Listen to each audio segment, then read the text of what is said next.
We've hit Wonderlic, heavy-legged waistbenders, athleticism, maulers. Like, we're all set up and ready for top 5 now, right? Yeah, we're ready to go? all ready. And, Okay. and like you said, it's top 6. It's top six. And just a overall thing here.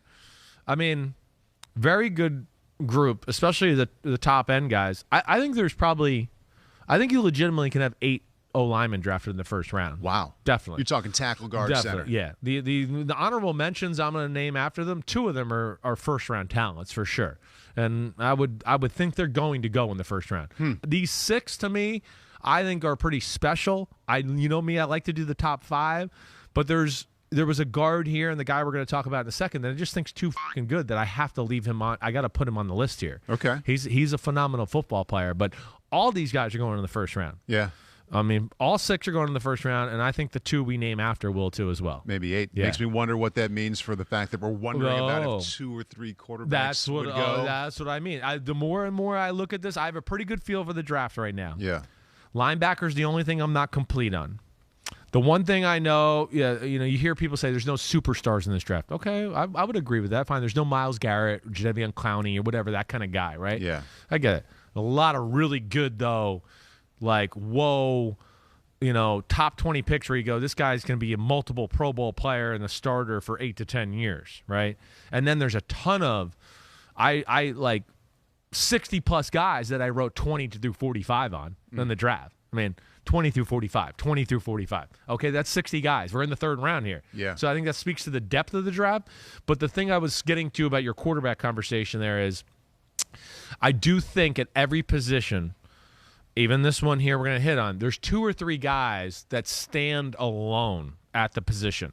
And there is a drop-off. Not to say those guys at the drop-off aren't good, but these 3 guys are a clear cut above the rest. Okay. And I think that's going to make the top 15 picks very valuable in a year where you look at the quarterbacks and, yes, it's not really a killer year. There's, I wouldn't take, like you've heard me say, Corral's the only one I would even think about taking in the first half of the round. The other guys I would not. Willis probably right after that, and Pickett a little down the line.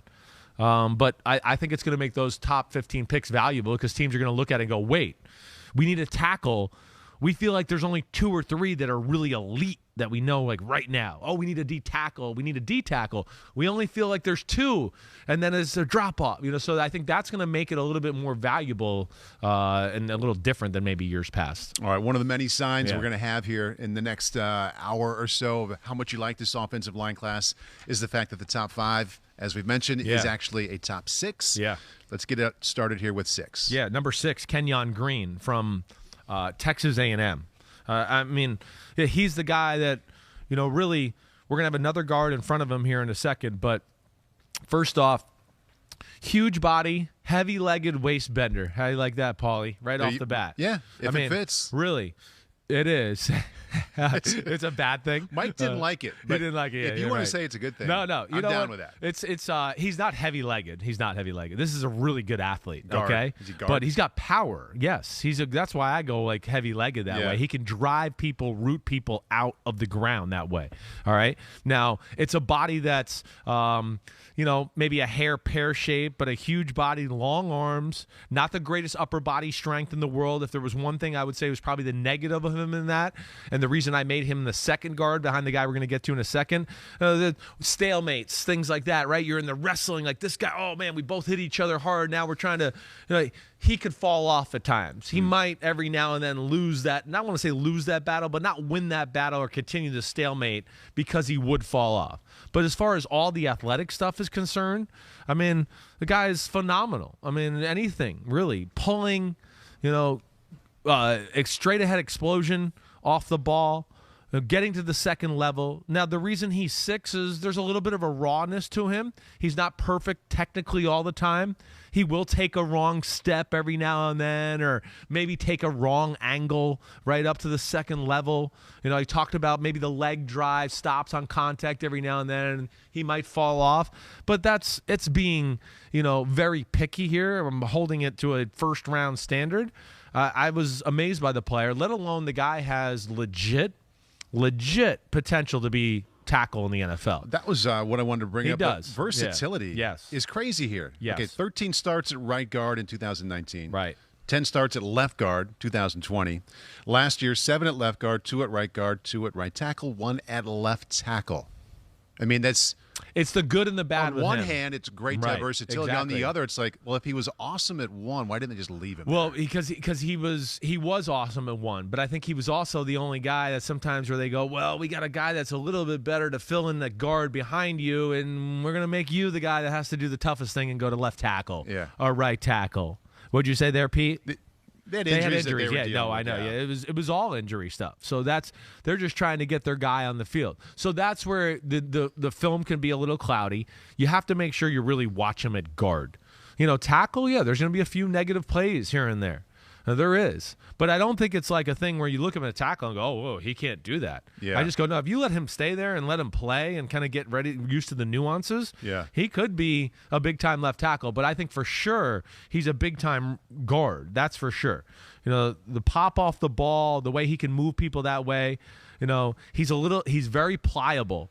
The guy we're going to talk to in a minute's a little bit more rocked up and you're stiff guard. This guy's got a little bit more of a soft body. It might be a little more center gravity related, with just a little bit of a belly and stuff, but not sloppy. I don't want to say that. Just I'm trying to paint a picture for everybody out there. Yeah. Always keeps a good base.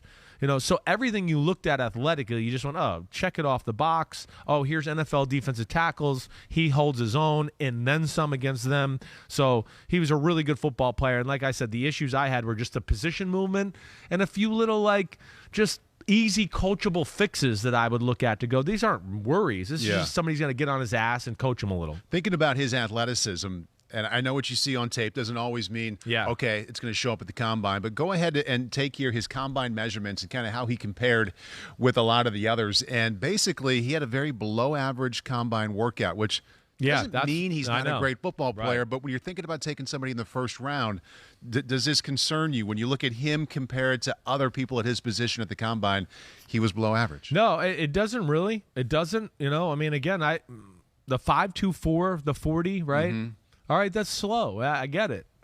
How much does that really matter for a guard? But it doesn't. This is a good conversation because we were going to get into this when we get down to the tackle later a little bit too. But tell me how that 5.3 for Orlando Brown's working out. That's one of the best left tackles in football. Yeah. Who gives a Yeah. What the with that shit? But the other areas that measure athleticism are kind of down too. They're just okay. They're okay. You're right. Again, but when I watch them pop off the ball, there's great explosion. I'm not necessarily worried about his long speed. You see him pull around the edge or even get out in screens. I never at once went, man, he's just less of an athlete than I was expecting.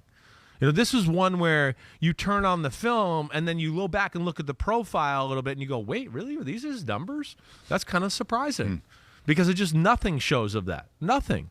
So, I don't know what the story is there, but hands down, NFL longtime starting guard, like I said, with a little bit of the versatility to move around if need be.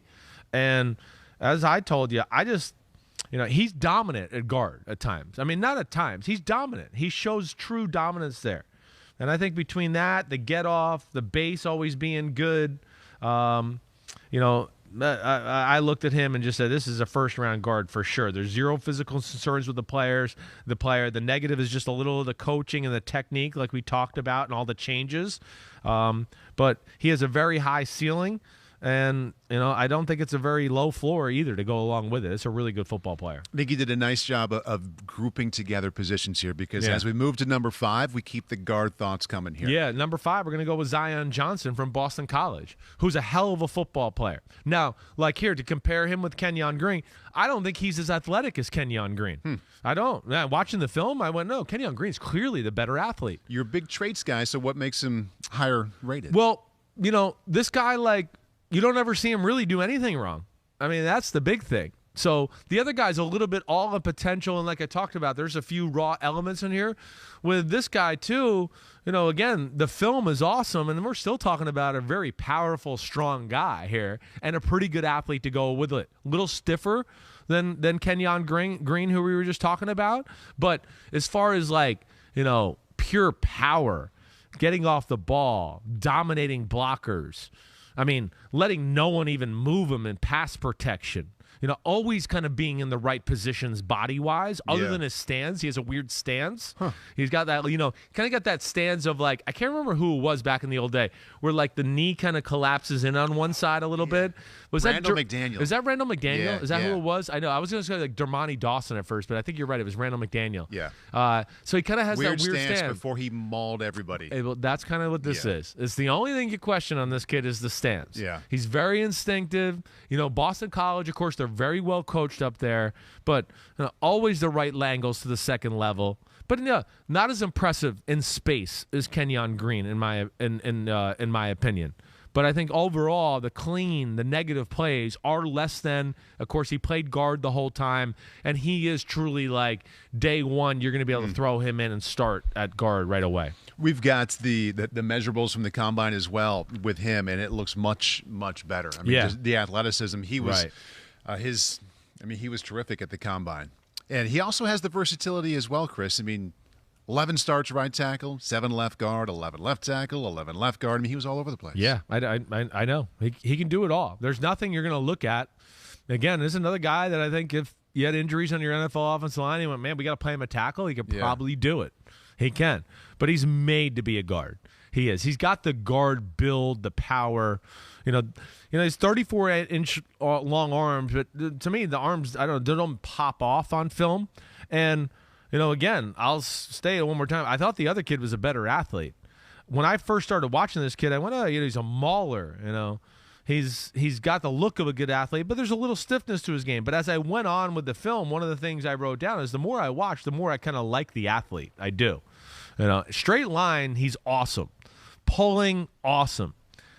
Space adjustments, right? This is where I would say Kenyan Green had a little bit better ability. Not that he was always did it better because he might have not had the right technique at times. But when I say space adjustments, right, like, think about guard center, we're both blocking the nose tackle, and now I gotta go to the second level and cut off the will linebacker or do something like that. Guys could make a move on him at the second level every now and then. Oh, I missed him, and then he got by me and went through the A-gap, right? Those were some of the negatives, is where I meant the stiffness. Where Kenyan Green was a little more pliable and have been like, oh, wait, you faked me out, but I still can get back over there and knock you out of the way to where you can't get in the play. If that makes sense. I hope I'm painting the picture the right way there. But, yeah. I mean, I do like the comparisons. Yeah. I kind of like to... Doesn't ever lose a battle, this dude. Yeah. The stalemates is the other reason I would say I would go with this guy, because the stalemates ended up always going in his favor because he had enough power, kept the legs going, and his arms, you can even see it on film, his arms are just more developed and have a more strong look to him, to where he could kind of win those wrestling matches more times than not. Sum it up kind of in one question, one situation here. Let's say a team is taking a guard. We're taking a guard in the 20s with our first pick. Right.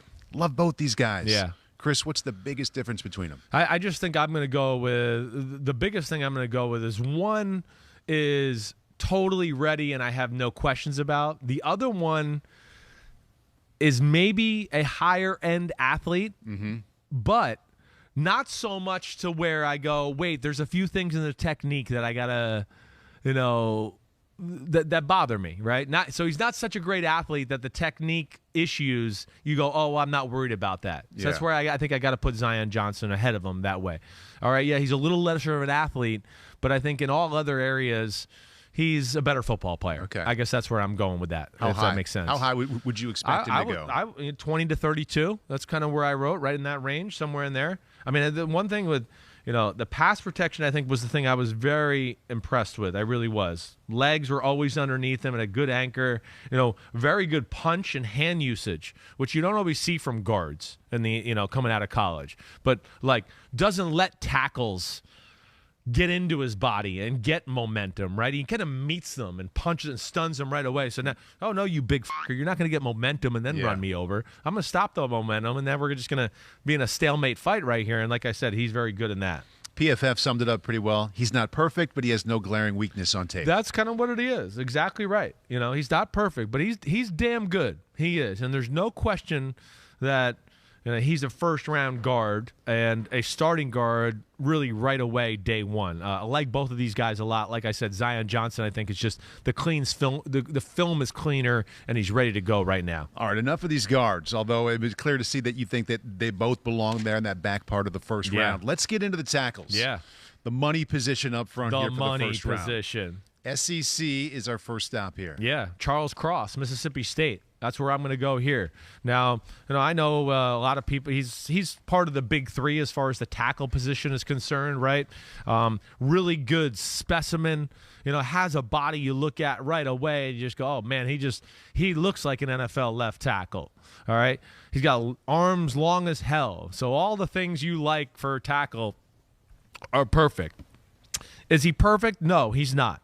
Is he as good as the other two tackles in the draft that we're going to talk about in a little while? No, he's not.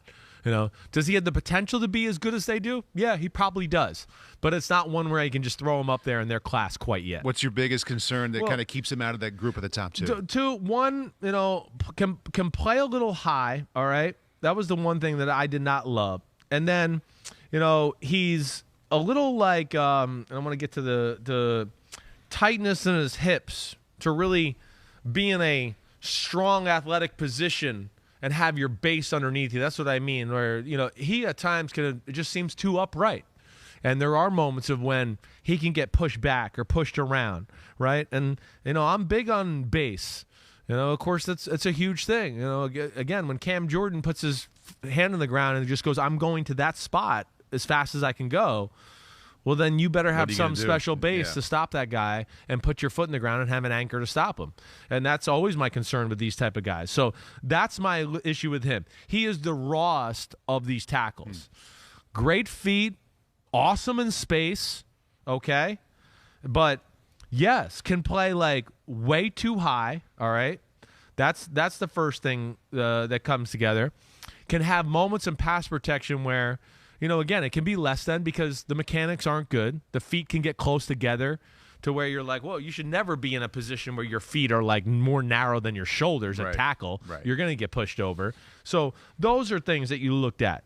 He has things to clean up, but all the physical tools and ability to be big time. But, yes, his film, to me, was not on the level of the other two tackles we're going to talk about here in a little bit. Okay, we oftentimes talk about hands as it relates to quarterbacks. 10 3/4, 92nd percentile.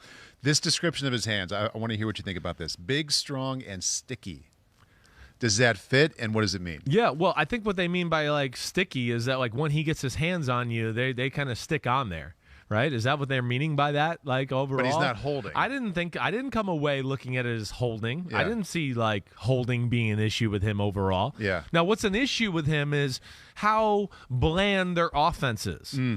It's, one protection all the time. It's, of course, they throw the ball every play. They only run one run play. He's going to be clueless in the run game. He's going to be clueless. So he's very basic as far as that stuff is concerned. And he only started 2 years ago. That's what I mean. So he could be a guy where you draft him, and I don't think it's a guarantee he's, like, starting for you in year one. I don't think that's a guarantee.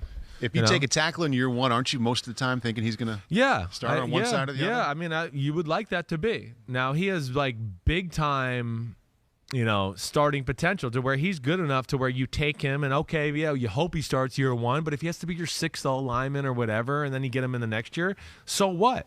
But, yeah, this is an athlete who needs to play and needs to be coached more. That's really the biggest thing that I came away with more than anything else. You heard me about the pad level, doesn't have the same pop and physicality and get off and to be able to drive people off the ball like the two tackles we'll talk about, or even like the two guards we just talked about. He's not quite at their level in that department. So, those are the things I would look at more than anything.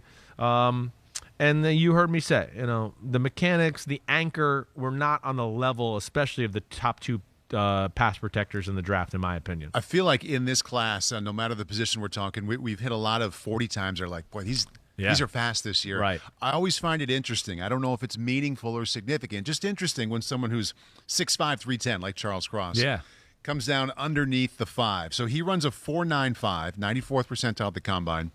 Interesting observation, but Does it matter at all? No, that's what I mean. It doesn't matter. To me, it's an overblown thing again. It's just got the scouting world. All right, if he ran a 5.2, which we talked 5.3, about with the guard, who you said didn't matter. I was wondering on the other end if it's faster than it should be. If it's like it's not that it's faster than it should be. He looks like he would run that. He is an exceptional athlete. Does it indicate anything though about how he can play tackle? Not really. Not really. I mean, to me, I would be concerned if I went, okay, he ran 5.3. Mm-hmm. And then I turn on the film and go, whoa, he's fucking sluggish off the ball. It's sluggish. Whoa, woo. All right. And then I start to go, man, anything he does laterally, moving his feet side to side, all that, damn, it's slow as shit. I'd go, okay, he's slow. He's a shitty athlete. Mm-hmm. That's it. But there's also the Orlando Brown thing to go, oh, wait, okay, he ran 5.79 at the combine. Who gives a shit?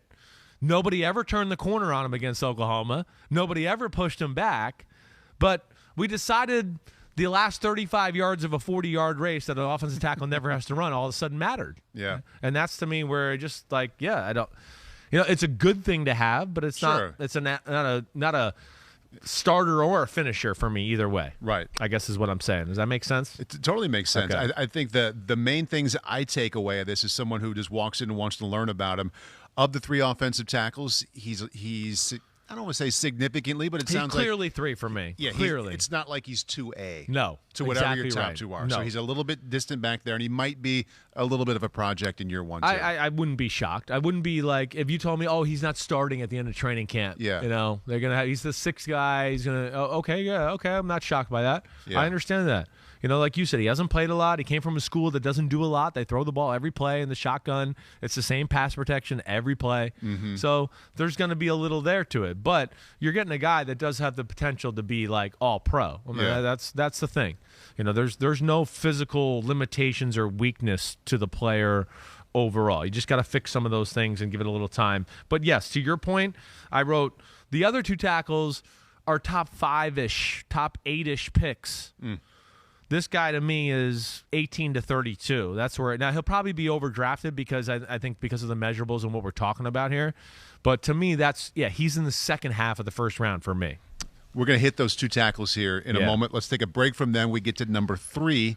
We go back inside. Yeah, number 3, we are going back inside into one of the fun watches, and we're going to Baldy's home school, baby. Very close to my hometown, too. Is that very close to your hometown? Is that right? Tyler Linderbaum, center from Iowa. There you go. Paul's been excited for me to watch him for 2 months now, and I watched him, and I understand why. Fucking guy is good. From Solon, Iowa, about 10 or 15 minutes from Iowa City, where the university is. Okay, so, all right. Quite familiar with the family, with the town, the whole thing. Heard all about him forever. We had him in the All-Star game in San Antonio. We do. Right. He looked really good there, and he's had an awesome career at Iowa. A lot of talk about, okay, do you take a center who's undersized in the first round? So you can just pick it up and take it from there. No, I would. I'd have no problem with taking a center undersized in the first round. I don't. I mean, I never like to put, limits on what we're talking about. I'd never take a tackle who runs slower than 5'2". Right. Oh yeah, he's in the Hall of Fame. How do you feel about that now? Oh, I'd never take one under 5'2". Well, that's wrong. Right. You should adjust your thought there. Yeah. There's more that goes into that. Yeah, he's 290. I mean, again, I'm almost going to just read it. First I went, whoa, athletic looking old lineman. Looks like Jason Kelsey type of body, but maybe even a hair smaller than Kelsey. Whoa, you could see how athletic the guy is right away. Second level, reach blocks. I mean, none of this is going to be an issue. Anything, speed, twitch, explosive, great. Hips, insane. I mean, pulling, speed puller, adjusting on the fly, being in a weird position, getting low, getting out of it, going to another guy. It's all crazy. But here he is, and now I'm probably about 50 plays in, and I go, big thing I got to figure out, because I still hadn't seen anything to say no to it, is can this guy block the Vita Veas of the world? What do you think? The Akeem Hicks of the world. Yeah. Right? That was my big thing. Now, is there any tape of the giant nose tackle? Not really. No. And again, even as awesome as the Big Ten is, we had this little talk right before the pod today. It ain't the SEC. Yeah. That's the one thing I'll say. I mean, again, the Big Ten's great, but the SEC's got a professional defensive tackle on every team. And there's teams in the Big Ten that don't have that all the time. Yeah. But either way, my summation of that would be that no, he's not going to have issues with that. First off, the film is impeccable. I mean, it's really impeccable. Okay, he has 290. I mean, I know he's the Big Ten. He's playing against some NFL defensive tackles next year or whatever. I know there's not a lot of them in this draft. No, but he never loses a play. Yeah. I mean, the negative plays for him, Paul, are just like, oh, he double-teamed with the guard and went up to the next level, and he just didn't crush the linebacker. The linebacker kind of squeaked by him because he took somewhat of a wrong angle, or somebody bumped him as he was getting up there, and he just knocked him off balance. Like, it's never like, oh, he f***ed that play up for the team. Oh, he got overpowered again. Oh, he didn't move his feet good enough this time. There's never anything. And even when he is or somebody's bigger, I don't want to say overpowered because he was never overpowered on film. Yeah. But even when people were bigger than him, he's such a good athlete and understands the game and is so like instinctive that he knows how to get his body in positions and stop to not let that guy make the play or make the tackle. You know, so that's where I make him number 3 because center's an important position in the NFL right now. There's a lot of good defensive tackles. Teams have a lot of teams that have small, fast defensive tackles where these big guards and centers can't match up with some of these guys. And he's going to be able to match up with those guys, the power guys. Yeah, that'll be a question. But, man, there's nothing on there for me to question it. It's just the actual size and the numbers on paper. Right. There's nothing that visually says that's an issue. I want to talk more about that. I have a pretty good comp for him, too, as well. There we see it right there. As you can see, 6'2" and 1/8, not very tall. He's less than 300 pounds. Wingspan was really bad compared to others. Yeah. Arm length as well, hand size. Like, none of it, just in terms of measurements, would say first-round pick, but everything else about him when you watch him play says first-round pick. Really interesting video with him, and I think we have this, Pete. He wrestled Tristan Wirfs in high school. I don't know if we have the video. I think we do. I've seen it before. I believe we showed it at the Combine maybe. So Tristan Wirfs went to Mount Vernon, which is about 5 minutes down Highway 1 there from Solon. Next time you're there. That's amazing. Let's see it again. Like Tristan Wirfs, like we've all seen him, and he's quite a bit bigger than Tyler, and he pinned him. Tristan Wirfs has been beat at right tackle like twice in his NFL career so far. Yeah. So here we go. I know numbers. We all want to look at them. There's all stuff to glean from all of these numbers. I get it. Yeah. You know, first off, you know, like what we're showing the measurables too there. You know. Yeah. Is that measurables just the center or all offensive linemen in general? Pete? I think it's all offensive linemen in general. I'm going to be pretty sure, I think. Okay. Which, again, is just like, well, who cares? Yeah, exactly. Why do you want to compare him against a left tackle? It's a totally different skill set and means nothing to it. Right. Yeah. This is all offensive linemen. So that's a good point. Right. So that's what we got to take into account here. Context matters a lot. And then sometimes we look at things and listen. I know arm length is important. Yeah. 31 and 1/8 is small. Okay, but then we got other guys in football where we go, well, it's 32 and a half, and he's the best center in football. Yeah. Is it really going to make the biggest difference in the world? Or you just go, oh my gosh, you can't do this. Right. I just think the toughness, the power, the ability to hit people and roll his hips through and push them back and stun them is pretty impressive. And then, the center, not only the strength at the point of attack, but like we talk about, it's third down now, and now there's some athletic defensive end who's lined up over me or something like that. The quickness, the twitchiness, to me, that's almost just as important as anything at that position. And then they get asked to do so much today in the NFL, whether it's the screen game and some of the pulling and all of that, to where it's an important position, and he's pretty perfect as far as the film's concerned. As long as we're on the Iowa theme, I think there's a comparison here that works very well. My junior year, my center was Mike Devlin. Went on to play in the NFL for 7, 8, 9 years. So then the next season, we got to have one. There was this kid who was really smart and pretty athletic, but he was only about 260 pounds. Right. Casey Wigman. So, Casey's going to be pretty good. So he played 17 years in the NFL. I played with him. Played with in you. Denver. Yeah. Right. And so, Casey was never that big. No. I don't I'm think he was 285, 290 the year I played with him in 2009. I don't think he ever weighed more than 290 pounds. Yeah, I think it was probably 285 right there. He had a Pro Bowl kind of career for a lot of years. Yes. And it was the same thing. He knew what he was supposed to do. He was much more athletic than people thought. Much. He could get out and cut an end. Casey, 285. I'm going to guess Casey was probably less than 285. Yeah. But the point is, I know it's easy because they went to the same school. But it sounds like you're describing the same player. It's a very similar guy. And has the game changed that much where someone who's 280 at center 20 years ago who was really good, can they still be with that size? Definitely. They definitely can. I mean, it's a special, like Casey, a special guy that's got that kind of power and that's kind of a body. But Jason Kelsey's not far off from that either. I mean, I bet you Kelsey's 295, 292. Yeah. Probably not as much as whatever he's listed at. I bet you he's less than that, to your point there.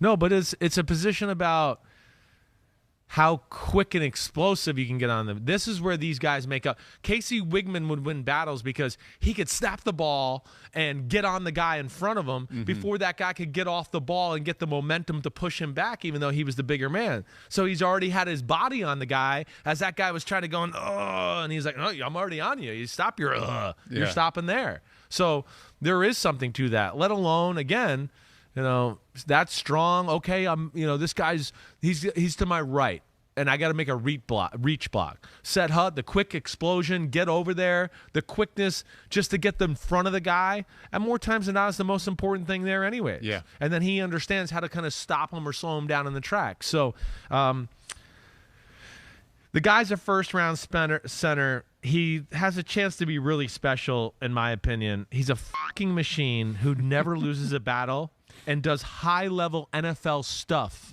consistently in every game. Because in Iowa, it's one of the few teams in college football that ask their O-linemen to do NFL stuff. Yeah. And you talk about like getting out, stepping it, getting out the edge. All of it. Just like the real, they have real running plays. It's not just inside, outside zone. We only have 2 running plays. That's most of college football. That's Mississippi State. We only got these plays. He's doing down blocks, double teams, down, kick out blocks, whatever. He's anything that's being asked to pull, double team, and then let's work to the second level, and we'll communicate it as we're doing the double team to figure out who goes up there. That's where he's got an advantage over a lot of these guys coming in the draft. So we have 6 offensive linemen. You have 6 on your quote top 5.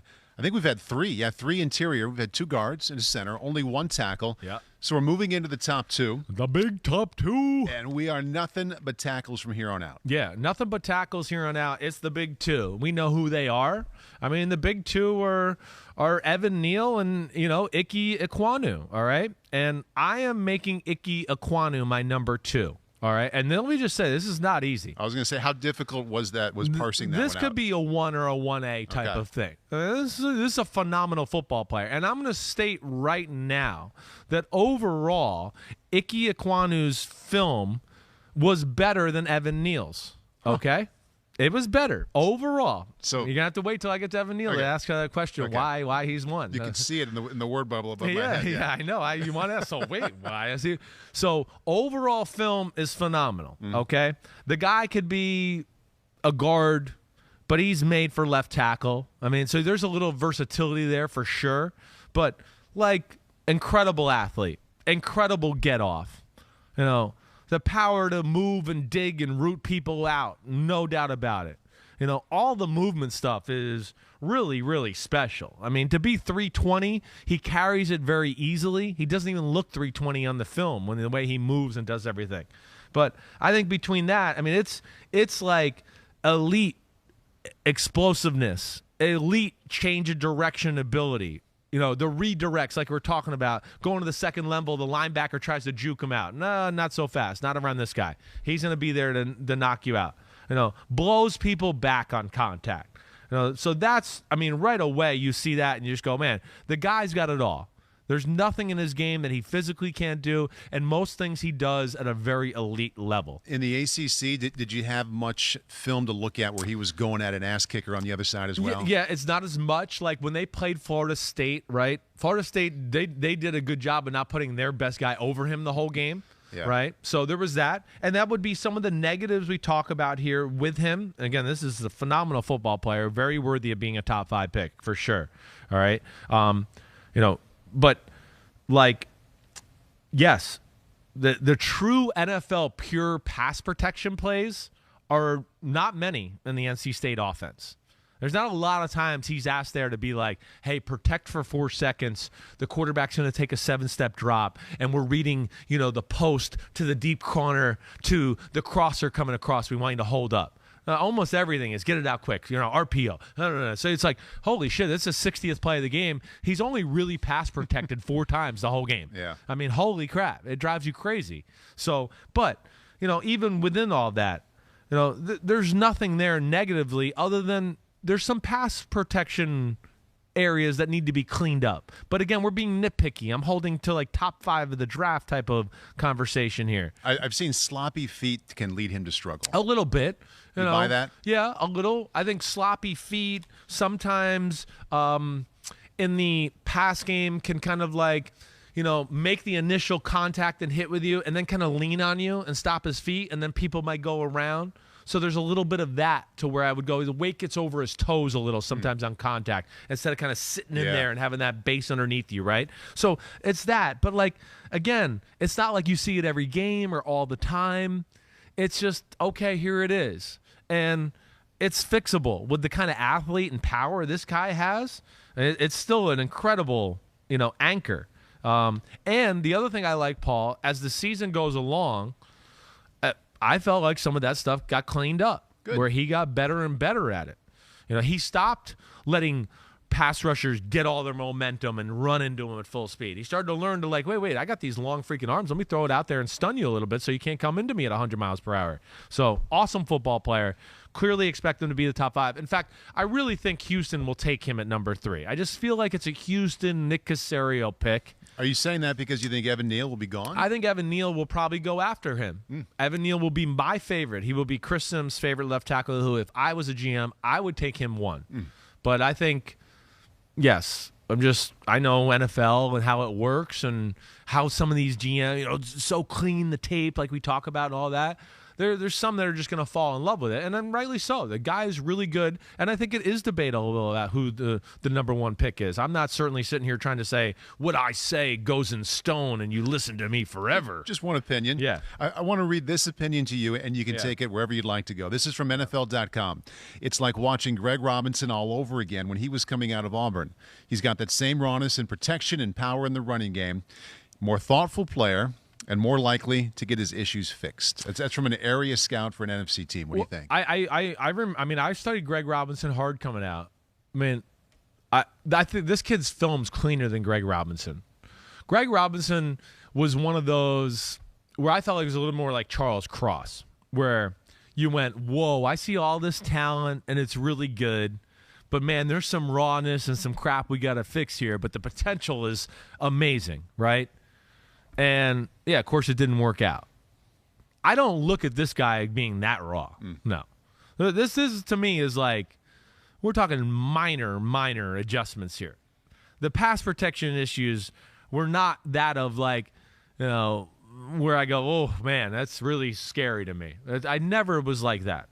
I just, one of the only things I wrote that were negative, and I just, as I get into it, I don't want to give up some of my other stuff on my other guy here. I just wrote, anchor and punch are not as good as the top guy that we're going to talk about here in a minute. And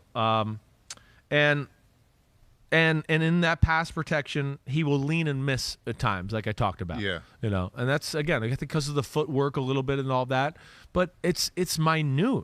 Yeah. It's minute. It's a really clean film, this guy. I'm listening to you, and I think that was a really good intro to the player for those of us who didn't know him that well coming in. I feel like my follow-ups and the questions I have are kind of in relation to your number 1 guy, Evan Neal. Let's do it. So let's just do it. Let's just get to number 1. Yeah. Listen, because I want to tell you, when I watch these, that's why I have a hard time when I read through my notes. Yeah. Because I compare through my notes. Yeah. So I don't want to give it off to you. Right. But I compare as I go. Yeah. I go, wait, this guy did this better than this guy. This guy did it worse than this guy. And I write those things down to kind of continue to keep my brain and like remembering of where I think certain areas this guy was great, and I compare them that way. That's how I do my evaluation. Okay. Yeah. So, yeah, let's get it. You want to get to Evan Neal, the number 1 tackle in the draft? Let's get to Evan Neal, and we can kind of continue to roll in the comparisons here as you're talking about Evan. Yeah, that's a great way to do it. Evan Neal, 1, all right, is a gigantic human being. 6'7", 350. 350. It's an easy 350. I saw him at the Combine along with Ickey. They're both impressive bodies. But, yeah, this is a different guy. It's like the easiest 350 you've ever seen. That's good. It's easy. right? And it's not sloppy either. It's not like you turn on the film and go, oh, man, his belly's really jiggling, right. and I see his tricep there, and he's got 12 pounds of fat on his tricep. It's not that at all. So the film itself is not as clean as Ickey, right, like I talked about. There's a few things here and there. And the run game, though, only in the run game. Yes, can he get faked out in space every now and then? Can he maybe take the wrong angle to the second level and not be the machine Ickey was always at making that block? No doubt. Is he as good in the wide receiver screen and getting out and blocking a corner or a linebacker on the edge to, get your receiver off as Ickey? No, Ickey's better at all those things, right? But this is the best pass-protecting left tackle I have ever seen. And since I've been doing this, I've never seen anybody as good as this. So like 6... We're getting 10 years? Wow. The best you've ever seen. No, this is f***ing wall. Nobody gets close with Evan Neal. Then why would, and this is probably a couple of levels past. Because they're going to see other things in this film and they're going to go, well, it's not as good as Ickey. It's not always as clean. This kid has a little of the issues Ickey does, and I talk about in the pass game and leaning. Yeah. This guy at times will be leaner in the run game. You can live with that more. I can. In the passing game, right? I'm going with the pass game. Yeah. That's just the way I feel. Yeah. Yeah. I'm going to go with the guy that's the best passer. The guy that I saw play NFL defense ends every week. Yeah. And nobody ever get close, including the guy that a lot of people think is going to be the number 1 or 2 pick. Not even close to the quarterback. Which one are you talking about? Trayvon Walker from Georgia. Yeah. I mean, they played him twice. It's a clinic. Now, they don't play Trayvon Walker the right way all the time, like you've heard me discuss, and they don't let him really rush the passer. But either way, the guy has very good lateral quickness. Like, his feet aren't as good as Ickey's, but they're a little less, all right? But his anchor is as good as I've seen. Nobody pushes him back. And then his punch with his arms is off the charts good. You want to talk about, when his hands get on you, it is over. It is over. And he is great at meeting the pass rusher. Getting out of his step, getting an initial punch, and the guy's like, oh, and it just ruins all their momentum. And you're like, well, it's over now. You're done. He's got you. It's done. Yeah. Let alone guys that try to get, every now and then you might go, ooh, they're going to get him around the edge. And you know what happens? He's so fucking big and long that he still gets an arm or something on it and pushes the guy 5 yards upfield, and he doesn't even get close to the quarterback. Yeah. And that's, to me, that's where Orlando Brown and some of those guys do. That's where it's a little different, let alone the Cam Jordans of the world, and them can't power rush them either. So, again, the film not the same, but the pass protection's off the charts good. And then the running game concerns I have, they're not that big. You see him do all the things I said that I wish he was a little – you see him do them at a high level plenty of times. Yeah. It's just not every time. So it's not, again, I don't know if he can do this. It's just oh, he's got to get a little better at this. He's got to clean this up. Yeah. But you talk about then, if you want to give me the guy, I think if you give me the guy where I go, it's 3rd and 1, we got to have it to win the Super Bowl right here. And we got to run behind somebody. I'm going behind Evan Neal. Yeah. I am, over Ickey. As much as I think Ickey gets off the ball too. Evan Neal has moments of absolutely fucking mauling people in front of him. They have no chance. It's like you and me lined up over him, and we're going on a roller coaster ride. Yeah. They just roar, and all of a sudden you're like, man, this is 300-pound lineman here. He just pushed 7 yards down the field. I think he's special and an amazing pass protector. Let's say I am the GM of the Texans, okay, and you know that I want to take the NC State kid. You're the O-line coach for the Texans. You've spent months watching these two, and you just have conviction, like you've said, that even though you like them both a lot, Evan Neal is the guy you want. Run game and pass game. Yeah. You got 30 seconds with the GM before you meet with the head coach to tell him why he should take Evan Neal. Yeah. I know you have 10 minutes to say about it. Yeah. What's your headline about Mr. GM? We got to take this guy. We'll have zero issues in pass protection with this guy. Everything we got to worry about with this guy is just we got to learn just a few little steps and techniques and things just to get to the second level or adjust to somebody making a move on me in space. And I would go, but man, it's a passing league. There's a lot of great pass rushers ruining games for the other team right now. Yeah. And you don't ever have to worry about this with this guy at tackle. There you go. That's where, that to me. You walk out the door with that. I went back and forth here But as I went back and forth more and more as time went on, I just go, I even though the other guy's maybe better in more areas than the other guy, the area that's most important to me is that pass protecting area. And Evan Neal, to me, is elite in that department. I think you summed that up really well. I mean, if you're going to rate 5 areas, maybe your second guy is higher in all 5, but the one he's better at, that is the skill. It's the skill that you have to have. No question. And then with all like the different types of pass rushers, again, you get 1 week it's Joey Bosa, the next week it's DeForest Buckner. It's a different human here, Then it's Khalil Mack, and you're like, what? Well, I mean, it's all over the place. And to me, Neal, the foot quickness, let alone with the anchor and the ability to punch and the arms and all that, was, like I said, I thought it was off the charts good for a college left tackle. Doesn't sound like you're describing somebody who would be a problem in the run game. No, it's not. Exactly right. He's not going to be a problem in the run game. As long as he's decent. Yes. Yeah. It's better. Or maybe even better. It is. Yeah. It's better than defense. Again, that's where when we're picking these two guys apart here, I'm talking like it's better than everybody else. Yeah. We're just comparing them against each other, which they're in a league of their own. But yeah, the negatives, like I talked about, can lean on people in the run game. He can fall off. I would say he was on the ground maybe a time or two more than I would like. He's too talented to be on the ground, but I think, again, that goes into the leaning thing, right? But the toughness is real. Anything straight ahead is off the charts good. It's phenomenal that way. And like I said, it's just the change of direction, redirection stuff in the run game, not in the pass game. The pass game, he's a machine. And so that is also what leads you to believe, like, hey, this guy can get to the second level and do those things we're talking about. I see him mirror pass rushers better than anybody else in the NFL draft here. Yeah. So he can do that. But the power is real, run and pass. And I said, even at the end, and all I've said, even about the change of direction and redirect, it's still really good. And I've yet to see a bad pass pro. He is an incredible anchor, an incredible punch, and he attacks pass rushers. Let me just see. Fix 1 or 2 things in the run game. I think you got it all. Yeah. Gets his hands on you, it's over. Yeah. And this is to me the best tackle in the draft. You want to have some fun watching a big guy do a great box jump? Oh, yeah. Have you seen this? Yeah, I have. I had some fun with him on this already. You've already done? I did. I had fun with him specifically. I got to. Now, so first off, does this look like a guy that's 350 to you? Look at that body. Box jump, split squat. A box jump, split squat, and he's 350 at 6'7", everyone. Now, that's what I mean. It's the easiest 350 you've ever seen. When I saw him in person, I just went, I can't believe this is a guy that's 350 pounds. 5 times more impressive than a 320-pound offensive lineman running a 4.9 40. Right there. Well, that's a better sign of like athleticism and explosion. That's where their game is. Exactly right. Exactly. That's what some of these things have been made too much or too important. Right. In the scouting world, it's just too nitpicky over stuff where you go, I don't know who cares about the last 35 yards of that guy's race? I don't care. Thinking about the scouting world, this time of year, we used to always do this. I say we. I would see people and hear the conversations about Alabama running backs. Well, let's compare the other Alabama running backs the last 10 years. So let's do this a little bit here with the Alabama offensive lineman. Do you think he's being overrated at all? And I think I know the answer. We're looking at past Alabama O-tackles taken.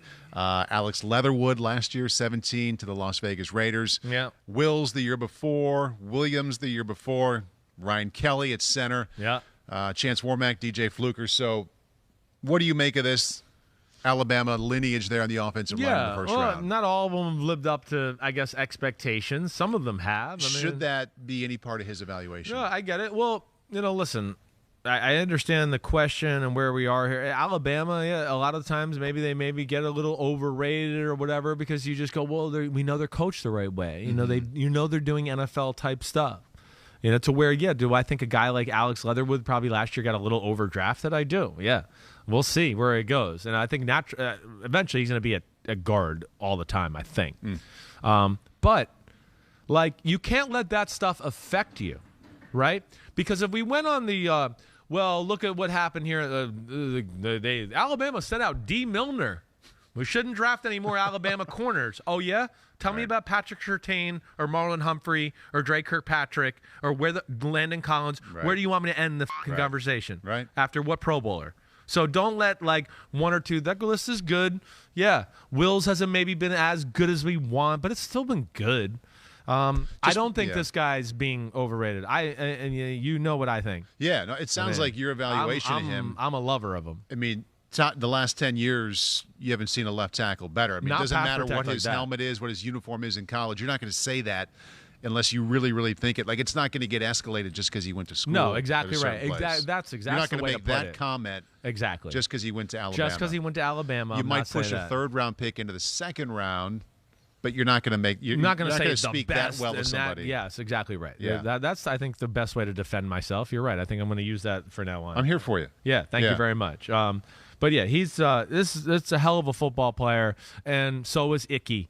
Again, my big thing is I'm putting them at tackle, and Evan Neal, fourth quarter, first quarter, doesn't matter what the team, what the scheme is. I don't worry about him pass protecting against anybody in the sport. I don't. Ickey, on the other hand, like I told you, I have a little worry about the big power pass rushers with him. And that, to me, was the difference. I don't worry about the speed guys. Yeah. Ickey's going to be fine with the speed guys. It's the real 280, defense end, the Cameron Jordans of the world like I'm talking about. That's the guy. Or, again, Nick Bosa, it's 260, but he has the power, and he goes speed to power on you. Yeah. That's the guy I worry about a little bit with Ickey. Hi, I'm Mike Tirico, and thanks for watching. Make sure to hit subscribe for the latest news and highlights from NBC Sports.